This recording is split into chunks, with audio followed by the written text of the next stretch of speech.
Акылбек Өсөнбекович, бардык министрге айтып койсоңуз, депутаттар менен жакшы ичесиз.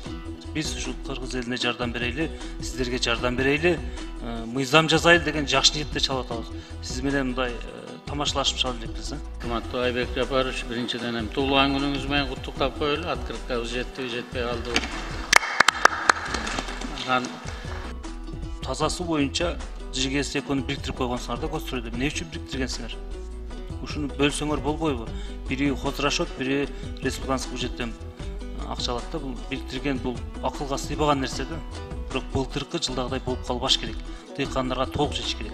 Чарба министри, сизге да жалпы Кыргызстан боюнча айдоо жерлери аянты канча гектар? 1 миллион 268 миң гектар жер бар. 1 миллион 232 миң гектар.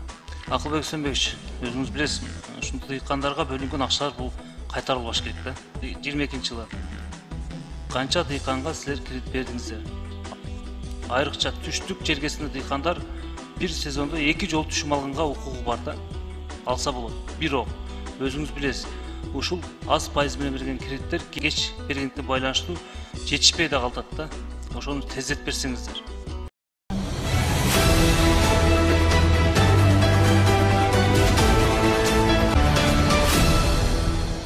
Акылбек Өсөнбекович, менин сунушум, суроом сизге. Биринчиден, Ош шаар боюнча Ош шаардын бюджетине жакшы көз караш менен жакын күндөр өзүңүз барып, быйылкы жылкыны жакшы колдоп берипсиз. Ага мен ошол Ош шаарынан шайланып келген депутат катары чоң ыраазычылык билдирем. Жана келечекте дагы ушундай Ош шаарын эми өзүңүз жакшы билесиз. Эл көп жашайт, жана ошондой эле көйгөйлүү маселелер абдан көп.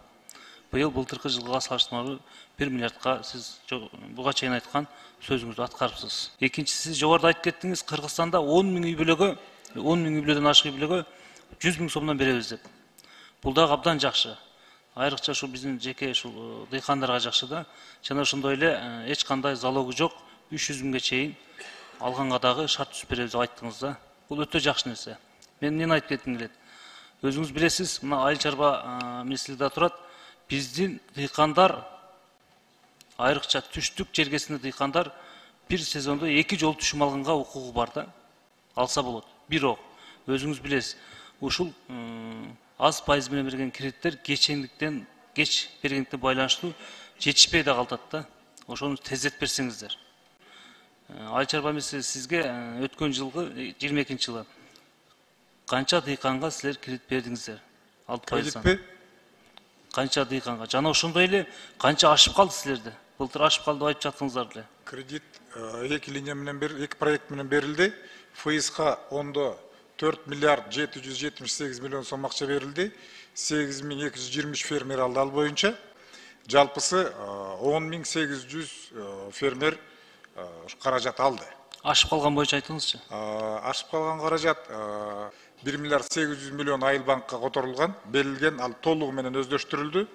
1 миллиард 700 миллион сом акча РСК банкка берилген, анда 1 миллиард сом өздөштүрүлүп, 700 миллион сом акча бул жылга которулду. Акылбек Өсөнбекович, өзүңүз билесиз, ушундай дыйкандарга бөлүнгөн акчалар бул кайтарылбаш керек да. Мүмкүн болсо жетпей калыш керек. Өзүңүз билесиз, мына быйыл да бөлүп жатасыңар, ошону өзүңүз көзөмөлгө алып койсоңуз.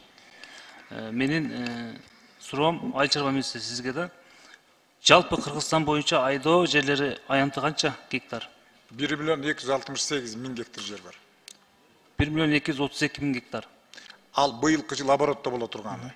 Былтыркы жыл менен салыштырмалуу канча миң гектарга көбөйдү? Биздин план боюнча 4 миң гектар жерге айдалган жерибиз көбөйөт. Мага жеткен маалымат боюнча 6 миң гектар көбөйдү. Эми ошону биз болжоп атабыз. Айбек Жапарович, бирок иш жүзүндө мына байыны биз штаб өткөзгөндө андан көп болоор көрүндү. Мен айтарым мындай да, силер эми ошол өрөөнгө көбүрөөк жер семиздикчилер жеткиришиңер керек, аракет кылышыңар, иштешиңер керек да. Ишиңерге ийгилик, бирок былтыркы жылдагыдай болуп калбаш керек. Дыйкандарга толук жетиш керек. Мен суроом, Кострой бар да?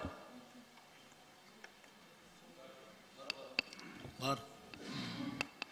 Сиз өзүңүз дипломатсыз, депутаттар менен ошол жакшы иштесеңиз деп, ошо жакшы эркин чакырып кетет элем. Таза суу боюнча ЖГС экөөнү бириктирип койгонсуңар да Костройдо. Эмне үчүн бириктиргенсиңер?